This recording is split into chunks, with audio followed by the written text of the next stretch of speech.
25 जनवरी 1979।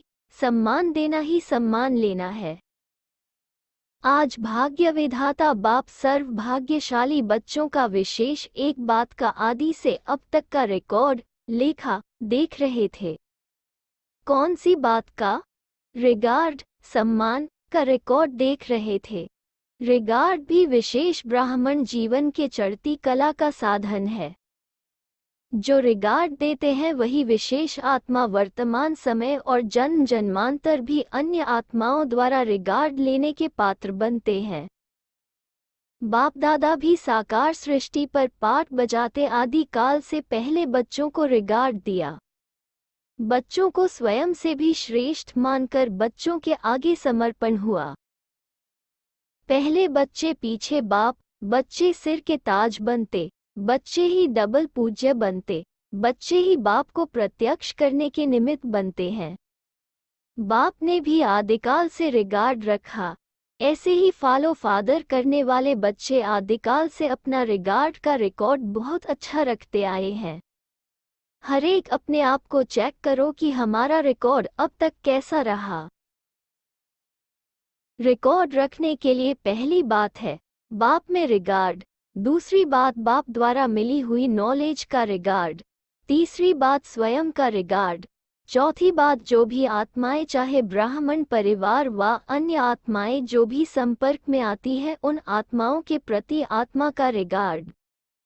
इन चारों ही बातों में अपने आप को चेक करो कि हमारा रिकॉर्ड कैसा रहा। चारों ही बातों में कितनी मार्क्स हैं? चारों ही बातों में संपन्न रहे हैं व यथाशक्ति किस बात में मार्क्स अच्छी है और किस में कम।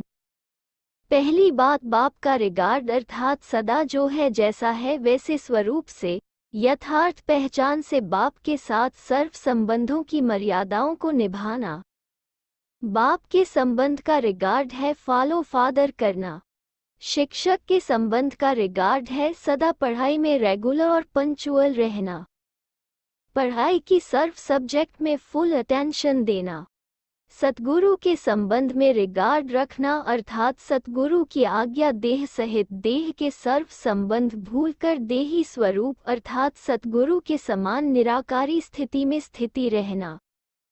सदा वापस घर जाने के लिए एवर रेडी रहना।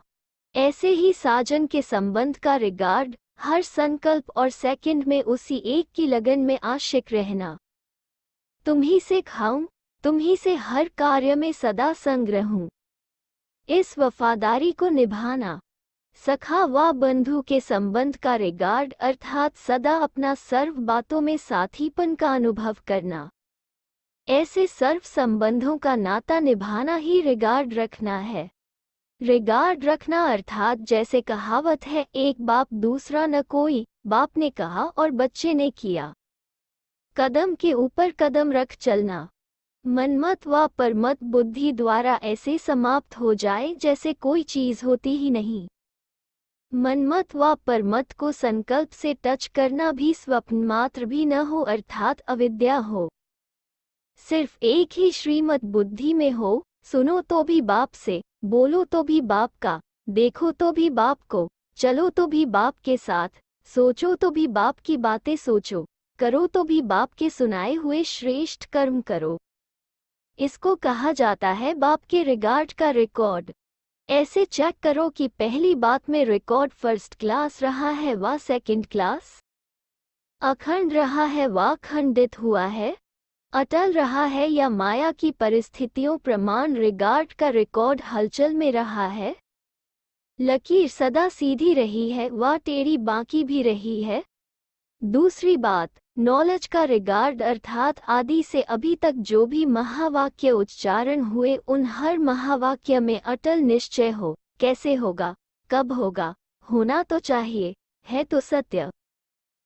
इस प्रकार के क्वेश्चन उठाना भी अर्थात सूक्ष्म संकल्प के रूप में संशय उठाना है।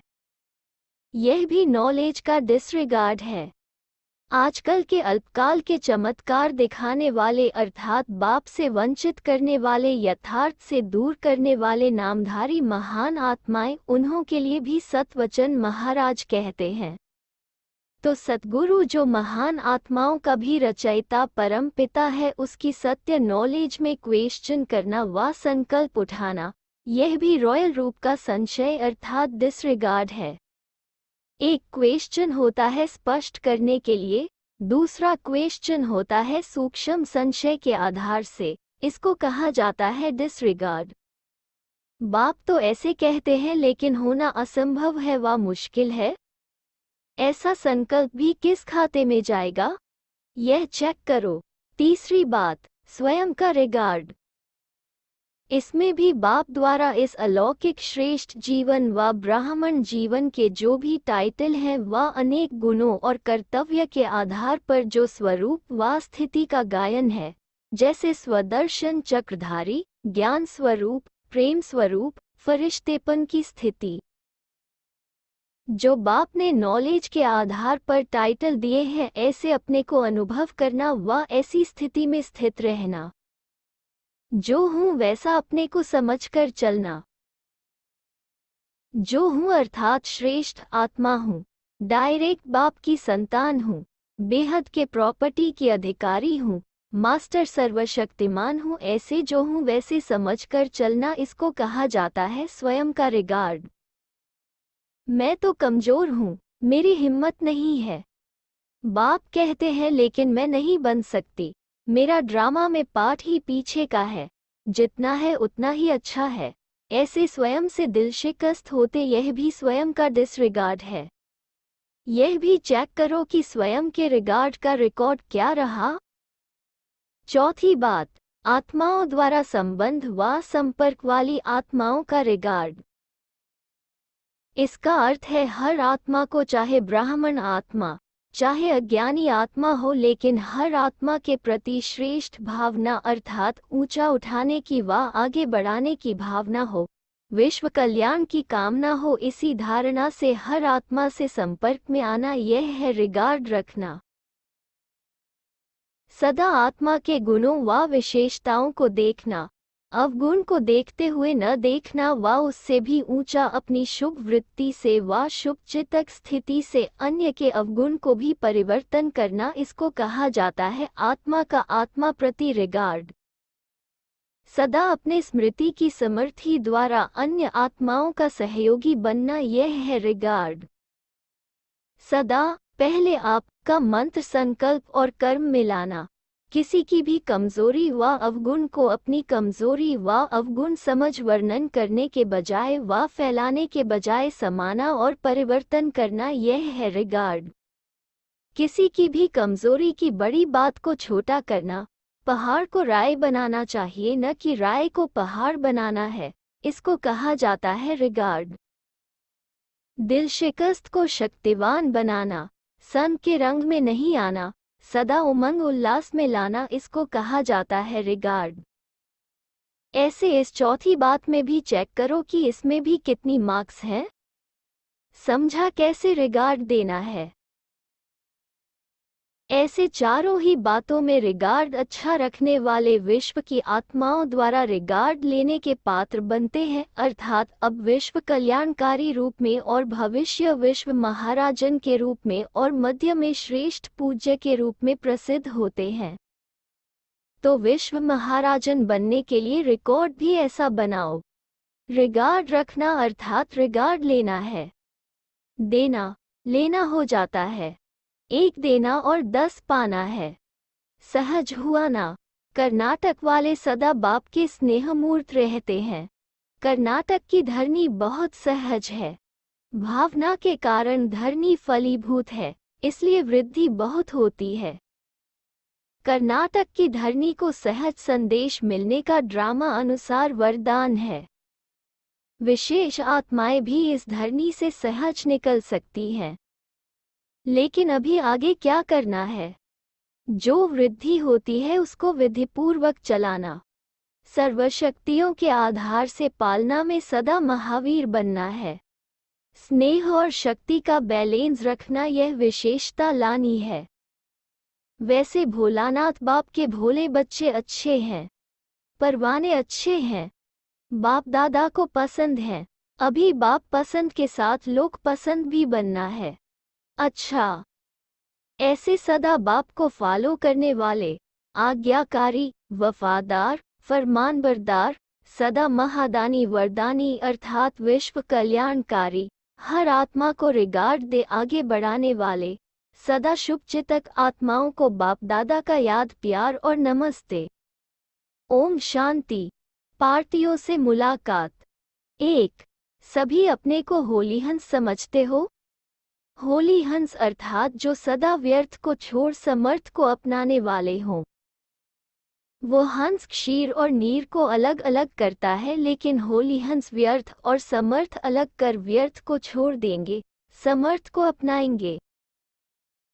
जैसे हंस कभी भी कंकड़ नहीं चुगेंगे, रत्न को धारण करेंगे, ऐसे होली हंस जो सदा बाप के गुणों को धारण करे, किसी के भी अवगुण अर्थात कंकड़ को धारण न करे, उसको कहा जाता है होली हंस अर्थात पवित्र आत्माएं, शुद्ध आत्माएं।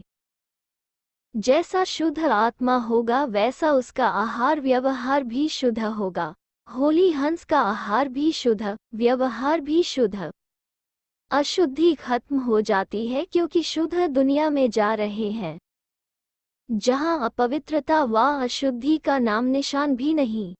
अब होली हंस बनते हो तभी भविष्य में भी हिज होलीनेस कहलाते हो। कभी गलती से भी किसका अवगुण धारण न करने वाले, सदा गले में गुण माला हो। शक्तियों के गले में भी माला दिखाते हैं, देवताओं के गले में भी माला दिखाते हैं। तो संगम में गुणों की माला धारण करने वालों की यादगार में माला दिखाई है। बाप के गुणों को धारण करते हुए सर्व के गुण देखने वाले हो तो यह गुणमाला सभी के गले में पड़ी है। गुणमाला धारण करने वाले ही विजय माला में आते हैं। तो चेक करना चाहिए माला छोटी है या बड़ी है। जितने बाप के और सर्व के गुण स्वयं में धारण करने वाले हैं वही बड़ी माला धारण करने वाले हैं। गुणमाला को सुमिरन करने से स्वयं भी गुणमूर्त बन जाते हैं। जैसे बाप गुणमूर्त हैं वैसे बच्चे भी सदा गुणमूर्त हैं। 2. सदा कमल पुष्प के समान प्रवृत्ति में रहते हर कार्य करते हुए न्यारे अर्थात बाप के प्यारे समझते हो। जितना न्यारा होगा उसके न्यारेपन की निशानी होगी, बाप का प्यारा होगा। बाप के प्यारे कहाँ तक बने हैं, प्यारे की निशानी क्या है? जिससे प्यार होता है उसकी याद स्वत रहती है, याद करना नहीं पड़ता। अगर ऐसा अनुभव होता तो समझो प्यारे हैं। प्यार की निशानी स्वत याद, अगर मेहनत करनी पड़ती है तो कम प्यार है। जहाँ जाए वहाँ बाप और बच्चे का मिलन मेला ही हो। जैसे कंबाइंड होते हैं तो कभी एक दो से अलग नहीं हो सकते, ऐसे अपने को कंबाइंड अनुभव करो। जहाँ जाए वहाँ बाप ही बाप, इसको कहा जाता है निरंतर योगी। बाप की याद मुश्किल न हो, बाप को भूलना मुश्किल हो। जैसे आधा कल्प करना मुश्किल था वैसे अब संगम पर भूलना मुश्किल हो। कोई कितना भी भुलाने की कोशिश करे लेकिन अभू ऐसे पक्के अगत के समान संकल्प रूपी नाखून भी माया हिला न सके, ऐसे ही बाप के अति प्यारे हैं। 3. सर्विस में कोई न कोई प्रकार का विघ्न व टेंशन आने का कारण है स्वयं और सेवा का बैलेंस नहीं। स्वयं का अटेंशन कम हो जाने के कारण सर्विस में भी कोई न कोई प्रकार का विघ्न व टेंशन पैदा हो जाता है। सर्विस के प्लान के साथ पहले अपना प्लान बनाओ। मर्यादाओं के लकीर के अंदर रहते हुए सर्विस करो। लकीर से बाहर निकल सर्विस करेंगे तो सफलता नहीं मिल सकती। पहले अपनी धारणा की कमेटी बनाओ, आपस में प्लान बनाओ, फिर सर्विस वृद्धि को सहज पालेगी। 4. सदा अपने को क्षमा के ऊपर फिदा होने वाले परवाने समझते हो। परवाने को सिवाय क्षमा के और कुछ सूझता नहीं। जैसे परवाना स्वयं को मिटाकर क्षमा में समा जाता है वैसे अपने देहभान को भूल बाप समान बन जाना, इसको कहा जाता है समान बनना अर्थात समा जाना। सारा कल्प तो बीत चुका, अब संगम को वरदान है जो बनने चाहो वो बन सकते हो। भाग्य विधाता भाग्य की लकीर अभी ही खींचते हैं, जो चाहो वो भाग्य बनाओ। अच्छा, ओम शांति।